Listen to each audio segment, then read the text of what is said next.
श्री शिवाय नमस्तुभ्यम। हर हर महादेव। जय श्री महाकाल। कैसे हैं आप सब? इसके लिए आप सभी लोग कमेंट में हर हर महादेव जरूर लिखकर, क्योंकि शास्त्रों और पुराणों में भगवान का नाम मुख से लेना या हमारे अंतःकरण को पवित्र कर देता है। इसलिए आप सभी लोग यदि लिखेंगे तो निश्चितता है बोलना तो पड़ेगा ही। इसलिए आप लोग ज़रूर एक बार लिखकर हमें ज़रूर भेजें।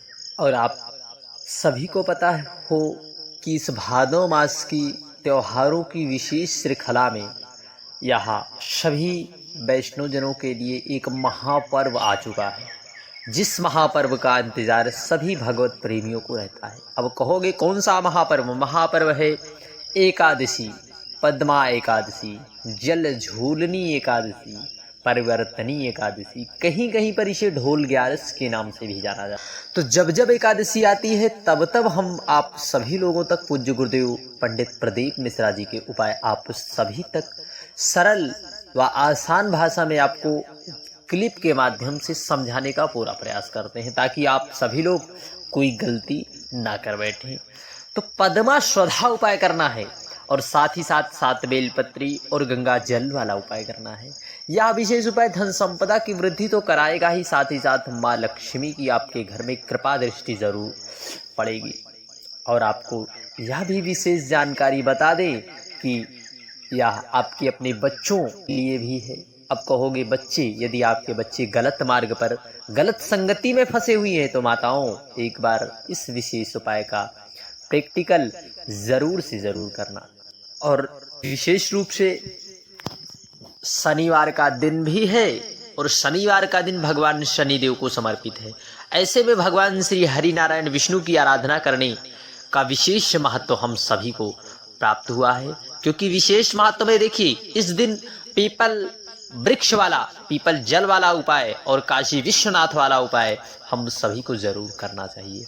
देखिए पीपल वृक्ष की जड़ में दीपदान कहाँ पर करने से भगवान देव देवेश्वर भगवान श्री हरि नारायण विष्णु प्रसन्न होते हैं और साथ ही साथ माँ लक्ष्मी की असीम अनुकंपा हमारे पूरे परिवार पर बनी रहती है। तो आइए एक एक उपाय सुनते जाएं, समझते जाएं। जो उपाय आपको माताओं बहनों आसान लगे, सरल लगे, उनमें से आप एक ना एक उपाय जरूर करें और कमेंट में श्री शिवाय नमस्तुभ्यम, हर हर महादेव, जय श्री कृष्ण भगवत स्मरण स्वरूप में आप कुछ भी लिखकर हमें जरूर भेजें। और यदि आपको कोई समस्या हो, परेशानी हो, कहीं कुछ समझ में ना आए, तब भी आप लिखकर अपनी समस्या परेशानी जरूर भेज सकते। श्री शिवाय नमस्तुभ्यम। सर्वप्रथम आपको एकादशी की तिथि जब जब आवे तो आपको तुलसी की लकड़ी डालकर या फिर गंगा जल डालकर, सर्वप्रथम आपको जो है तुलसी की लकड़ी या गंगा जल डालकर अपने घर पर स्नान करें। फिर आपको स्नान करने के बाद नित्य क्रिया से निवृत्त जब हो तब आप स्नान करें। स्नान करने के बाद आपको घर में भगवान श्री हरि नारायण विष्णु का पूजन, यजन, पंचामृत स्नान, जल से अभिषेक, पंचामृत से अभिषेक, विभिन्न विभिन्न प्रकार से जिस प्रकार आप पूजन करते आए हैं पूजन करें। फिर आप एक दीप प्रज्वलित करें, देसी गाय गौ माता के घी का दीप प्रज्वलित करें। फिर उसके बाद आपको जो है भगवान श्री हरि नारायण विष्णु का विभिन्न प्रकार से आपको पूजन करना है। जैसा आप पूजन करते आ रहे हैं उसी प्रकार से आपको पूजन कर लेना है। करने के बाद आपको एक चीज विशेष रूप से यह ध्यान देना है कि जो है भगवान श्री हरि नारायण विष्णु का भोग बिना तुलसी के पत्र के अधूरा रहता है। तो ऐसे में आपको तुलसी पत्र का प्रयोग करना है। मेरी माताओं बहनों आपसे विशेष निवेदन भी है, एकादशी की तिथि पर तुलसी पत्र शास्त्रों पुराणों में तोड़ना निषेध है। होगी कहाँ से तुलसी पत्र लाएं? देखिए आप जब तुलसी पौधे के पास जाएंगी तो वहां पर तुलसी पत्र अवश्य गिरे होंगे। कभी तुलसी पत्र बासी नहीं होते तो आपको वहीं से तुलसी पत्र प्राप्त कर लेना। प्राप्त करने के बाद आपको ठाकुर लड्डू गोपाल का आप भगवान श्री हरि नारायण विष्णु का भोग अवश्य लगाना है। श्री शिवाय नमस्तुभ्यम। विभिन्न प्रकार से आप पूजा कर ले। तो चलिए इसमें आप व्रत कथा अवश्य सुने, परंतु यदि आप इन सब में से कुछ भी ना कर पावे तो आप निश्चितता है इस विशेष उपाय को जरूर करें। परंतु आप विशेषता यदि आप व्रत कर रहे हैं, यदि नहीं कर रहे तो भी आपको व्रत करना प्रारंभ कर देना चाहिए। यदि आपकी शारीरिक सामर्थ्यता है नहीं फिर आप उपाय को ही कर लें। तो चलिए सबसे पहले आपको एकादशी की तिथि जब जब आवे तो एक पात्र आपको जल लेकर इस प्रकार से पहुंच जाना है भगवान देव देवाधिदेव देवेश्वर देवाधिदेव महादेव भूत भावन कुबेर भंडारी महाकाल राजा कैलाशी अविनाशी के मंदिर में आप तो नित्य जाते होंगे। तो वहां पर जब जब भी एकादशी की तिथि आवे तो आप जब जब देवाधिदेव महादेव पर जल समर्पित करें, अपने पितरों का भाव स्मरण करते हुए। एकादशी की तिथि भगवान श्री हरि नारायण को समर्पित है ही, और शनिवार का दिन भगवान शनिदेव को समर्पित है, और एकादशी की तिथि हमारे पितरों को भी समर्पित। अपने पितरों का स्मरण करते हुए आपको 3 बार क्या कहना है? 3 बार स्वधा स्वधा स्वधा। 3 बार आप स्वधा स्वधा स्वधा अपने पितरों का स्मरण करते हुए, या फिर स्वधा स्रोत का 12 श्लोक का यह पाठ होता है, इसका पाठ आप जरूर कर ले। वहां पर निश्चितता है आपके पितर यदि प्रसन्न हो गए तो आपको ढेर सारा आशीर्वाद देंगे, और यदि प्रभु महादेव पर जल समर्पित होता है तो यह जल आपके पितरों तक जरूर से जरूर पहुंच जाता है। तो ऐसे में आपके जीवन में यदि विषम परिस्थिति आ रही है, परिस्थितियां जो है इस प्रकार आ गई कि आपके जीवन में दुख ही दुख मंडरा रहे हैं, आप जिस भी कार्य क्षेत्र में सफलता पाना चाहते हैं आप उसमें असफल ही असफल हो रहे हैं, तो कहीं ना कहीं हमारे पितृ हम पर कृपा दृष्टि नहीं कर रहे हैं। तो ऐसे में आप सभी लोग इस विशेष उपाय का प्रैक्टिकल जरूर कर सकता है। प्रभु महादेव की कृपा और करुणा आपके पूरे परिवार पर जरूर होगी। श्री शिवाय नमस्तुभ्यम, हर हर महादेव, जय श्री महाकाल।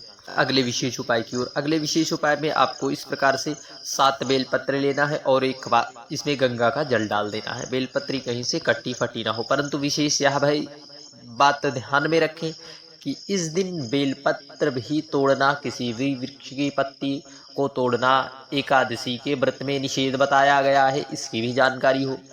तो आपको उसी प्रकार से प्रभु महादेव के मंदिर जाना है, वहां से आपको बेलपत्र आसानी से प्राप्त हो जाएगी। फिर आपको इन बेलपत्र को लेकर पहुंच जाना है भगवान देव देवाधि महादेव के मंदिर। वहां पर आपको नंदीश्वर दिखाई देंगे। नंदीश्वर के चरणों में उठे हुए पांव पर जो है श्री शिवाय नमस्तुभ्यम नमः शिवाय कहते हुए धीरे धीरे जल को समर्पित करना है, परंतु गलती नहीं करना, बेलपत्र यहाँ पर आपको नहीं समर्पित करना है। बेलपत्र आपको लेकर पहुंच जाना है प्रभु महादेव के मंदिर। वहां पर प्रभु महादेव पर एक एक बेलपत्री श्री शिवाय नमस्तुभ्यम नमः शिवाय कहते हुए आपको समर्पित कर दे। निश्चितता है प्रभु महादेव की कृपा आपके पूरे परिवार पर जरूर होगी। यदि आपके पति किसी भी व्यवसाय क्षेत्र में सफलता नहीं पा रहे हैं तो जरूर से जरूर भी सफलता मिलेगी। आप इस उपाय को पूज्य गुरुदेव पंडित प्रदीप मिश्रा जी की कथाओं में भी आप श्रवण कर सकते हैं। निश्चित है प्रभु महादेव की कृपा जरूर होगी।